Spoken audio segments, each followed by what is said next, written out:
In the middle of the night, bounty hunter Hub arrives at a motel and looks at a wanted poster for Jeb.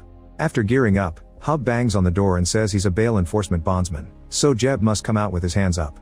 The TV and lights are turned off in the room, but Jeb just tells him to go away. Refusing to give up, Hub takes the grate off the air vent and using a hook, he drops a wasp nest into the room. Soon Jeb comes out to escape from the wasps and Hub catches him with the hook. However, he discovers this isn't Jeb, it's Billy Earl, who sent a fake tip to make Hub come to the motel. Suddenly Billy's brother Clyde Earl shoots Hub in the back, knocking him down. Then Clyde slits Hub's throat to kill him. In the morning, a very dead Hub wakes up in a space between walls and freaks out. Because of the hole in his neck, he can't shout for help. He starts punching the wall and makes a hole big enough to fall into Billy's motel room. When he looks in the mirror, Hub is shocked to see the state of his neck, which proves he shouldn't be alive now. He also has a claw-like bruise on his arm.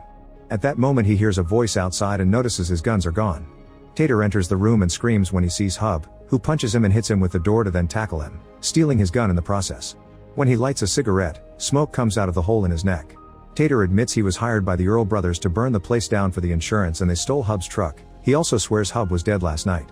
A furious Hub cuffs Tater and throws him in the trunk of his car, asking him to tell the Earl brothers he's coming for them.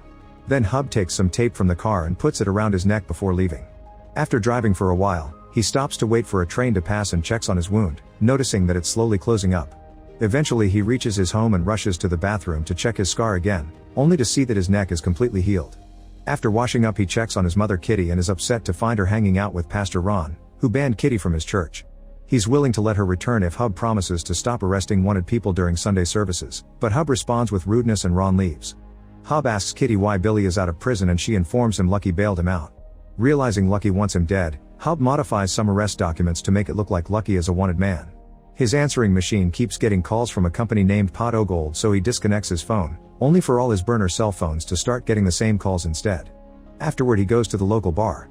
When he sees Lucky, he follows him backstage and tries to confront him, but he's interrupted by his son Cade and his ex Marianne, who is currently dating Lucky. Hub tells them he has a warrant on Lucky, but Marianne doesn't believe him and rushes to her dressing room. After telling Lucky that he wants his truck back, Hub follows Marianne and tries to explain that Lucky hired men to kill him. However, since he doesn't have any scars, Marianne doesn't believe this either. Their conversation is interrupted when Cade comes in saying someone named Goldpot keeps calling the club with an urgent message, but Hub ignores it. Before he leaves, Marianne asks him to sign a form so she can take Cade to another state for an audition and Hub only says he'll think about it. Then Hub tries looking for Lucky but he's already gone. While driving off, Hub notices the lights flickering in the local church. Ron is at the door and Hub is shocked to see his eyes glowing like pits of darkness. As he drives away, Ron follows him. Eventually Hub makes it to a cabin in the woods and sees Lucky's car outside. The third Earl brother called Tiny is nearby relieving himself. Hub checks on Tater and confirms that Lucky hired the Earls, so he approaches Tony with his gun out. Tiny is shocked to see Hub alive and confirms his theory. Lucky isn't here, Tiny brought the car as bait, and his brothers are inside.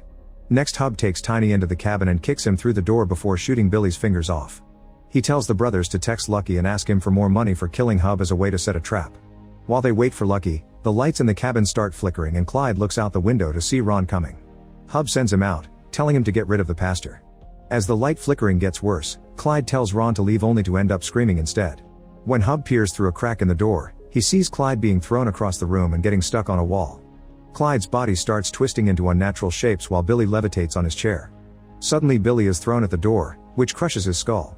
Hub takes another peek and a demonic Ron looks back at him. A terrified Hub opens fire through the door until he is out of bullets, but the doorknob won't stop shaking. Then Hub escapes through the back door and crosses the forest until he reaches the road, where he takes a cab back to town. When Hub gets home, he finds Kitty chatting with Midge, who is here about his orientation for Pot O Gold. He tries to turn her down but Midge gets his attention when she says that he died and went to hell. Pot O Gold has brought him back but it's only temporary and Midge is like his parole officer. He's been resurrected to do more bounty hunting, but instead of criminals now he has to hunt demons.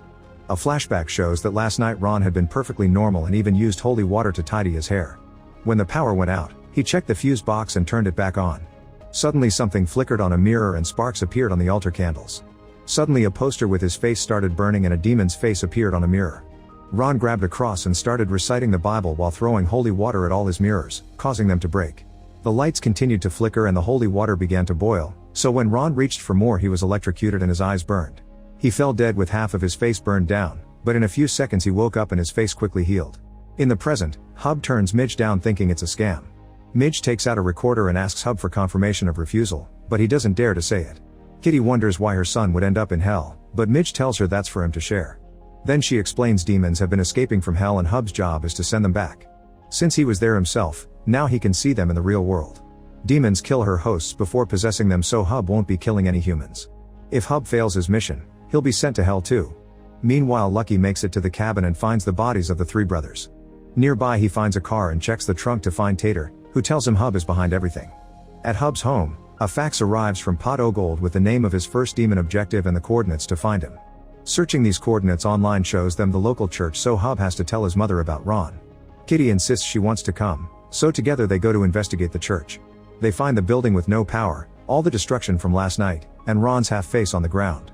Not wanting his family to be exposed to a demon, Hub goes to the bar and gives Marianne the signed form so they can leave the state. Later at home, Kitty asks Hub why he was sent to hell. Hub says he has no idea and that it must have been a mistake. Kitty blames herself and thinks she must have been a bad mother. She cries as she rushes out of the room. Hub follows her and comforts her with a hug. Remembering the flickering lights, Hub calls a friend at the power company and learns that there have been surges at the recycling plant. Hub gears up and once again Kitty insists on coming along. When they reach the recycling plant, Hub wants Kitty to stay in the car, but she reminds him she used to bounty hunt too, so she's helping. After making a plan, they go inside and Hub finds a trail of blood with a triangle. When he looks up, he finds a dead worker hanging as an upside-down cross. Suddenly Hub's flashlight breaks and he starts floating.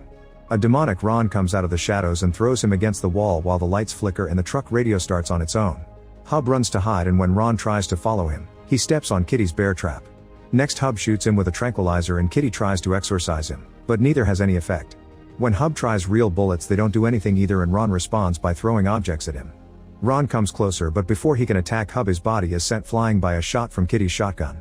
It appears the demon is gathering strength to rise again, so Hub pushes some machinery to crush his head. The lights turn on normally while Ron's body catches on fire.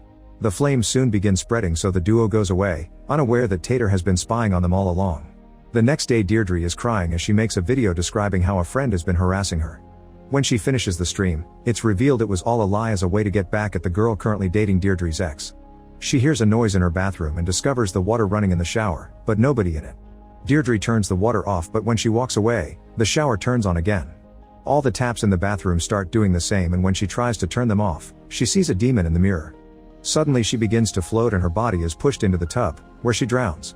Meanwhile, Hub gets a message from Pot Ogold congratulating him on completing his first mission. He looks at Lucky's police file from Boston and asks Kitty to keep an eye on the fax before he leaves. When Hub makes it to Lucky's house, he finds him taking Care to school. He offers to do it himself and Lucky complains, but Marianne thinks it's a great idea. Hub lets Cade drive even though he doesn't have a permit and pulls out the police file to tell his son about Lucky's history with the mob. Cade has trouble concentrating on the road but manages to tell Hub that he already knows about Lucky's criminal past. Now Cade thinks his dad faked wanting to spend time with him and only did this to talk badly about Lucky. At that moment, Kitty calls with a new mission and tells him about a demon that should be kept away from water. Hub tells Cade he's skipping school and makes him drive to the coordinates. They arrive at Deirdre's house and Hub makes Cade stay in the car as his lookout. Hub goes to the back door and notices water pouring down from the second floor. He picks the lock to go inside and finds the bathroom flooding. There also are bloodstains on the walls. On his way out, Hub concludes he's hunting the teenager that lives there, and Cade confirms this is the house of popular girl Deirdre, who he knows from school. In the meantime, Tater shows Lucky pictures of the bodies in the recycling plant. He makes theories about dark magic and witches, causing Lucky to yell at him. While Hub and Cade drive around town, Hub notices all kinds of water sources going crazy. He marks them on a map and realizes the demon is going to the county pool. The duo rushes there and Hub uses a locker room window to get in. The place is already flooding and noises can be heard in other rooms. Hub continues his search and finds the dead janitor at the bottom of the pool. 3 flotation tubes are above him forming a triangle. Suddenly a possessed Deirdre grabs Hub's foot and makes him fall into the pool. Then she starts pushing him down to try to drown him. Hub fights back and manages to stab her face with his knife, but Deirdre continues to push him and Hub starts to lose consciousness. However, the dead janitor nearby reminds him he wants to live and he stabs Deirdre again, this time in the eye. This kills the demon and now Hub can resurface. Soon the body is burning underwater. On his way out, Hub sees a Sheriff Ruby coming, so he hides behind the front desk. While Ruby tries to find a way in, Cade calls his dad to ask what to do and Hub tells him to leave without him. Then Hub uses the desk phone to call 911 and tells them about a drunk teenager driving around, giving them the description of his own truck. Ruby is informed of this and leaves to chase after Cade. Now Hub can get the surveillance system's hard drive to hide the evidence that he was there. Meanwhile, Lucky shows up at Kitty's house and she receives him with her shotgun. Lucky says he's only trying to protect his family and drops a file before leaving. When Kitty opens it, she finds pictures of what happened at the recycling plant. Later, Marianne frees Cade from police custody. When Hub arrives, Marianne yells at him and a huge argument ensues. It turns out Cade will start a music career with support from his mother, and Hub is angry because he wasn't supposed to start until he was 18. Marianne and Cade think he's just jealous because his own career failed, and they leave while thinking lowly of him. When Hub gets home, he thinks about what happened a month ago. In the forest near his house, he dug a hole and buried the body of a woman named Cheryl. Sometime later, Deputy Briggs takes money from a food truck owner, threatening to arrest him for stealing this truck if he complains to his superiors. When Briggs gets in his car, he notices a demon in his rearview mirror, but it's gone when he turns around. Suddenly something grabs him and a steam of dirt enters his mouth to choke him. His hands are forced to move violently and he self-deletes. Then he wakes up possessed. At home, Hub watches an old tape of him and Marianne performing at the bar. When he looks out the window, he imagines Cheryl is there staring at him. Kitty gets a gun ready by grinding off the serial number. She also reveals she has some illegal crystals in her safe. At that moment, a fax arrives informing Hub about an earth demon. When he asks Kitty if she wants to come, he realizes she's left. Hub follows the coordinates and finds an abandoned police car. When he asks the food truck owner, he learns the car belongs to Briggs, who walked off an hour ago. In the meantime, Cade is having second thoughts about performing.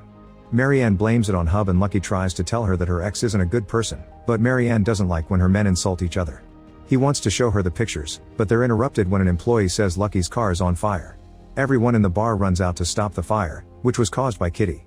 While they're distracted, she sneaks into Lucky's office and hides the gun in the crystal bag. At that moment, she gets a call from Hub, who tells her about the blood in Briggs' car.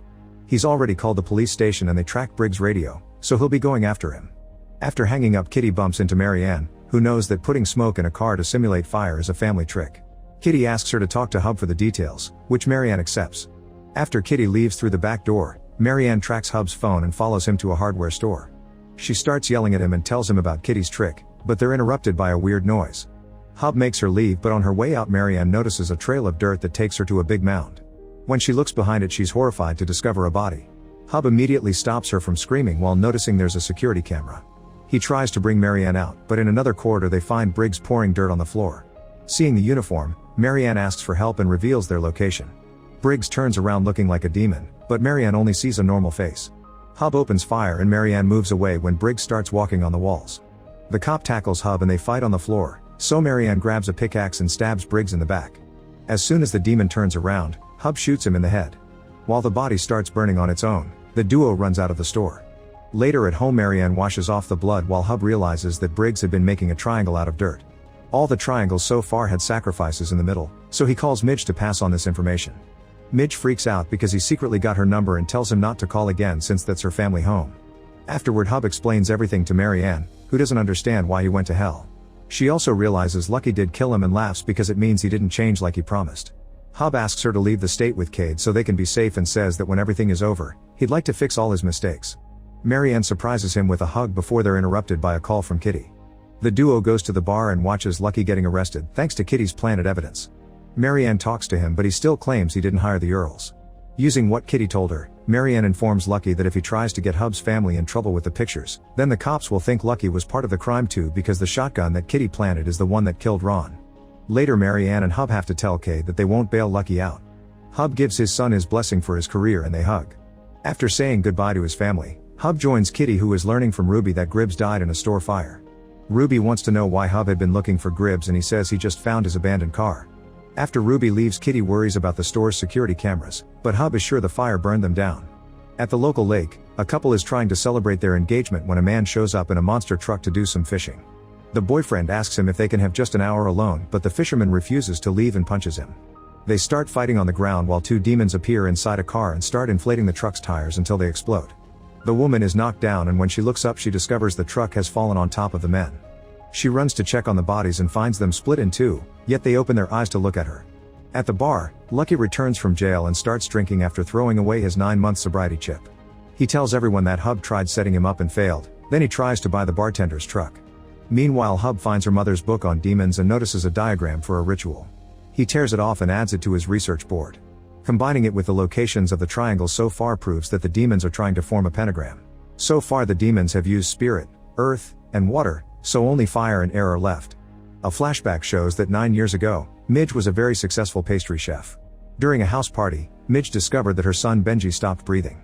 After a visit to the hospital, she learned that Benji had rapidly spreading cancer, but the insurance company wouldn't cover the treatment. In desperation, she had to sell most of her things, leaving the house with only the basic necessities.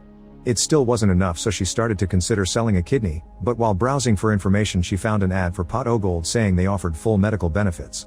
She clicked on it and the leprechaun logo started moving on the screen, making it glitch. Then an application appeared and filled itself with all her information, including a clause that promised Benji would be cured. The leprechaun kept repeating selling your soul while Midge submitted the application. The next day Midge was visited by Cosmo, who brought her a fax machine. He told her that if people asked how Benji got better, she should never mention Pot O Gold. Her new job was to recruit new souls for the company and she had a quota to fill, of which a third would be credited to him as her supervisor. The new souls would bring credits for her, which meant this was a pyramid scheme. Midge was hesitant, but when Cosmo reminded her of Benji's incoming early death, she signed the contract. He also needed her thumbprint and the ink box pricked her thumb to make her use blood. Afterward Midge started to see images from hell in her mirrors and Cosmo's true form, which was an old man. A claw-like bruise appeared on her arm and Cosmo showed her he had the same thing. In the present, Midge is happily baking with a very healthy Benji. The doorbell app tells her that Hub is at her door, so she grabs her gun before meeting him. Hub reveals that he did research and knows about her story, so Midge explains that when she tried to quit Pot O Gold, Benji's cancer came back. Hub shows his sympathies but still tries to show her his theory about the demons. Midge doesn't care for anything other than her son's safety and threatens to shoot if he doesn't leave. Hub drops the folder before driving away. During the trip he calls Kitty and learns the air demon is on the loose. He also notices that Marianne is tracking his phone and likes to think she misses him. Moments later Hub arrives at the lake and finds the abandoned vehicles plus the blood where the bodies used to be. Since there's nobody around he decides to head east because that's where the air corner is on the pentagram. In the evening Hub is watching a bridge and sees the two possessed men carrying the woman. He opens fire and hits one of the men, but the other uses the lady as a shield. Hub continues to shoot at the first man, who is currently climbing the bridge. Suddenly a truck appears behind him and hits his car, causing it to flip over. When Hub finally wakes up he tries to reach his fallen gun, only for Lucky to step on his hand before kicking his head. The next day Kitty finds her son's car but not a person in sight. She spies on the police radio and hears about a murder, so she rushes to the scene of the crime, but it's only the dead woman from the lake. Ruby sees her and thinks it's weird Kitty is so far from town this early in the morning while wearing a vest. When Hub wakes up, he finds himself in his underwear and handcuffed to a bench in his own home cell. He hears his phone ringing and the answering machine picks up a message from Midge, who has looked at the file and admits he's right. Lucky is there too and starts ranting about what a loser Hub is, not understanding how a guy like him could get Marianne. He steps on Hub's hand and hits his fingers with a hammer before turning to the camera. It turns out he's recording this for Marianne. He admits he hired the Earls to kill Hub, but he also claims that Hub tried to kill him first. When Hub says he's lying, Lucky asks him to share what happened to Cheryl. Hub refuses, so Lucky keeps breaking his fingers with the hammer. A flashback shows that a month ago, Hub visited Lucky at the bar and tried to convince him to leave Marianne because nobody ever truly left the criminal life. Lucky insisted he was clean, but Hub went on a rant, threatening to kill Lucky by framing him as a rat to his old gang. Then Hub punched Lucky and Tiny had to kick him out while Lucky told him he crossed a line. Outside, Tiny kicked Hub a couple of times and asked him to run. Later that night Hub was waiting in his car for Tiny to leave while drinking a lot. With a gun in hand, he entered the bar and saw a shadow with Lucky's hat, so he immediately shot it. However, when he took a closer look he discovered he shot Cheryl. Hub tried to stop the bleeding but Cheryl still died under his hands. Lucky was in the office upstairs and saw Hub's car driving away at great speed. He rushed to the other room and found the hat, a freshly mopped floor, and tons of cellophane. In the present Lucky insists Hub has to confess, but Hub only gives him the finger and Lucky answers with his hammer again. Meanwhile Marianne and Cade finish recording their first song together. At that moment she gets a call from Ruby, who wants to know if she had been at the hardware store. Marianne says she went there to buy a new fuse and that she was alone. Ruby hangs up, but she has a shot from the security camera showing Marianne and Hub in the store before the fire. At home, Hub hears the door and thinks it's Kitty, so Lucky goes out to distract her. However, he finds the possessed fisherman at the door and the other man on the ceiling before he gets pounced on. Hub takes advantage of his broken hand to slip it out of the handcuffs and uses the hammer to break the other pair. The demons are beating Lucky up, so he has no choice but to open fire, but the bullets do nothing. Lucky tries hiding under a car, but the fisherman drags him out and throws him against a cabinet. Hub sees all this and rushes to grab a gun only to find the other demon on the ceiling behind him. He brings him down with a shot and the fisherman hears it, so he drops Lucky to go after him. When Hub lands a shot on the first demon's head, he finally kills it and the body lights on fire. Then the fisherman tries to attack Hub and he shoots him too, but only hits him in the body and that's his last bullet. While Lucky escapes on his truck, Hub gets a chainsaw and sticks it into the fisherman's head to kill him at last. To protect his house, he uses a fire extinguisher to put both fires out. In the evening, Kitty comes home and takes care of Hub's hand to avoid a visit to the hospital. He's about to tell her about Cheryl, but they're interrupted by the arrival of Marianne and Cade, who now knows about the demons. Marianne told him because she thinks Ruby knows something and they need a plan. Hub shows them the bodies to try to scare Cade off, but he still wants to help the family, and Kitty admits they need some extra hands. The family agrees to clean this mess together. The next day, a boy is playing in the playground when an invisible force suddenly creates a trail of ashes on the grass and makes the kid disappear. In the meantime, Marianne is still helping Hub clean. Kitty and Cade left with the bodies, which will be cremated at the funeral home. Hub knows the employees won't call the cops because Kitty has information about the funeral home's criminal activities. Suddenly they hear a ringtone and discover Lucky left his phone behind. Marianne knows the password and unlocks it, but Hub tells her that Lucky recorded his torture, so she drops it. When she leaves the room, Hub destroys the phone with a hammer. After Kitty and Cade come home, the fax drops the information on the latest demon. It can manipulate fire just like Hub predicted. Following the graphic he's been making on the map, he deduces the final sacrifice will happen at the new housing development. The family wonders what will happen to Hub when he kills the last demon, and Kitty makes them pray. At that moment, Midge arrives and shows them the results of her research. If the demons complete the ritual, they will summon one of the shackled 7 former angels that joined Lucifer's rebellion against God. The family organizes an evacuation plan for the housing development. In a church, Lucky tries talking to God about what he saw, while Tater points out he was right about the black magic. Lucky concludes that God gave him his bad temper to prepare him to fight Hub as a holy warrior and asks for a sign. Tater's phone begins ringing and he explains the police keeps trying to make him talk about the Earls, but he swears he isn't a rat. However, Lucky sees this as the sign. Midge and Hub's family dress as firemen and go around the housing development telling people they need to evacuate because there's a house leak. Midge uses a mirror to see people's real forms and confirm they aren't possessed. One of the neighbors refuses to leave without his doll collection and opens fire, so the group runs to hide. They don't want to save this creepy guy, but they have no choice, otherwise the demon will use him for the ritual. Hub sneaks into the house and waits for the man to check on his dolls to catch him by surprise. He knocks him out with a taser and drags him out of the house. Then Midge goes in to clear the house and finds the boy from the playground. He only stares awkwardly at her, so she uses her mirror and confirms he's the demon. She takes her gun but can't bring herself to shoot a child. Suddenly fire lines appear on the ground and the house collapses into a sinkhole. Since this kills Midge, the ritual is now complete. That night Hub thanks his family for helping and they share a hug. While waiting for the end to come, they all play some music together. Afterward, Marianne kisses Hub and they end up getting naughty. At that police station, Lucky gets Ruby to promise she won't touch Marianne, and in exchange he gives her the pictures of the recycling plant. Moments later, Hub receives a fax telling him to hunt down a demon called Lilith. The coordinates match his backyard, so he rushes to Cheryl's grave and finds it empty. A flashback reveals that in the middle of the night, a possessed Cheryl rose from the grave. Moving extremely fast, she looked through the window and saw Hub getting busy with Marianne. At that moment she heard a truck nearby, so she released her wings and flew off to land on top of the vehicle. In the present, Hub wakes up after having slept in the forest. When Marianne comes looking for him, he has no choice but to tell her the truth about Cheryl. Then the family gathers to yell at him, but he reminds them they can discuss this later because the priority should be the demon. Marianne admits the demon is the only reason she hasn't called the cops on Hub and leaves with Cade. Moments later, Hub is trying to cut some wood and notices the wind shaking the forest, so he thinks someone is here for him. At that moment Cosmo arrives in his van and drops Midge, who looks perfectly fine. She explains she's been sent back to help him finish the job, which will be the last one for both of them. It's also their only chance to save their families because Armageddon is coming. Midge tells him about Lilith, who used to be an angel. Since she was God's favorite, other angels were jealous and tricked her into joining the rebellion so she would be sent to hell. Lilith is known for her amazing voice, and as she's very attracted to music, she also has mind control powers. The devil's been enamored of Lilith since she became his prisoner, and the last time she escaped, she took out her rage on every man she met. They finally captured her outside an abbey where the monks were chanting, which Midge has a diagram of. Meanwhile, Cheryl bursts into a diner and turns up the volume of the jukebox. The locals run to call the police because they recognize her from missing posters. When a man touches her shoulder, Cheryl controls the minds of every man in the room and forces them to self-delete. Then she makes the women bow to her. At the same time, Lucky and the cops surround Kitty's house. She surrenders while the cops search the house, but they can't find Hub. There isn't blood anywhere and the cops start to doubt Lucky's story, so he points at Hub's demon board as proof. Soon the cops also arrest Marianne and Lucky tells Cade he did it to protect him, but Cade swears he won't testify against his parents, which means nobody will believe Lucky's demon story. Kitty and Marianne try to tell Ruby that Hub is saving the world, but they aren't taken seriously. Ruby threatens to arrest Cade as well, so Marianne agrees to call Hub and leaves a message asking him to meet.